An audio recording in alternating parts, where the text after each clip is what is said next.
Laker Gang. So today we are going to be talking about how people in the environment interact with each other.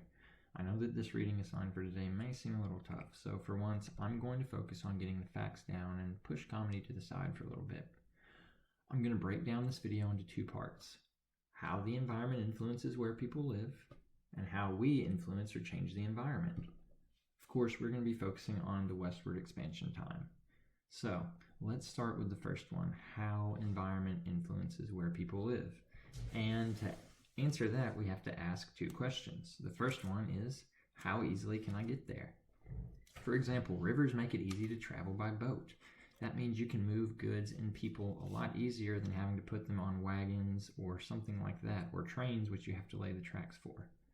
They can also, the rivers, give you water and food from fishing, clay, all sorts of natural resources.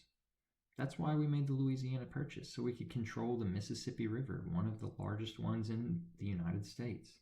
And also why most of our earliest cities, and some of our biggest cities today, are near rivers or other bodies of water. Whenever the Oregon pioneers traveled all the way out west, they also tried to follow the rivers, and along the way people would stop and set up small towns by the river to sell supplies. However, some physical features actually don't help. Sometimes they make it harder to get places. The United States has tons of mountain ranges and deserts, which make it very hard to pass through. Because of that, we're less likely to build towns there, because it was harder to get goods and natural resources, and it was harder to move through those areas. But we have plenty of mountain towns and desert towns. I mean, even back then, several groups like the Mormons who moved out into rocky, dry Utah, the 49ers who moved into the Sierra Nevada mountains, and the Mexicanos who lived in the hot and dry Southwest. Why? Well, that's our second question. The first question was, how easily can I get there? And the second one is, why should I go? Most people who moved out west wanted to do so that they could farm, raise crops, start a new life out west, make some money. So they went to places like Oregon and Kansas because they had fertile farmland and natural resources. But that wasn't it.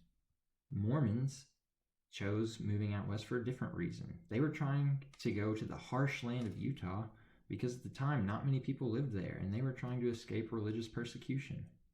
The 49ers made mountain towns out in the Sierra Nevada mountains in California to try and collect gold and get rich.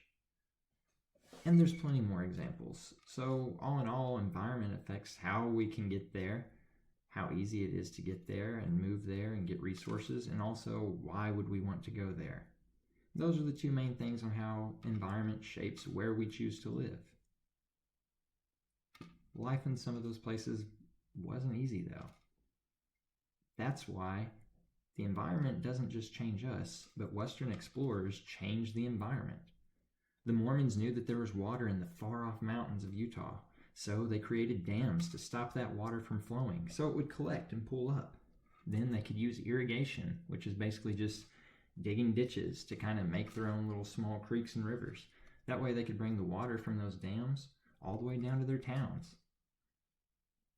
However, we talked about earlier how rivers make it easy to travel.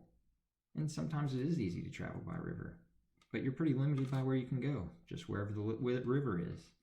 So some Westerners in places like Western New York created a canal, which connects two rivers, making it easier to travel by boats. You can take those goods by water much farther. Miners had to blow open holes in rock walls or create new caves called mines in order to reach their precious gold.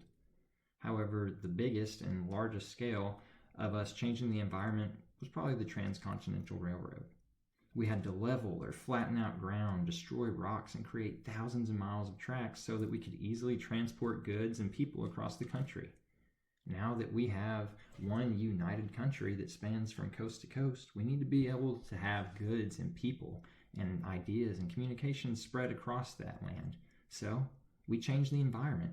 We couldn't make it smaller, but we could make it easier to travel across.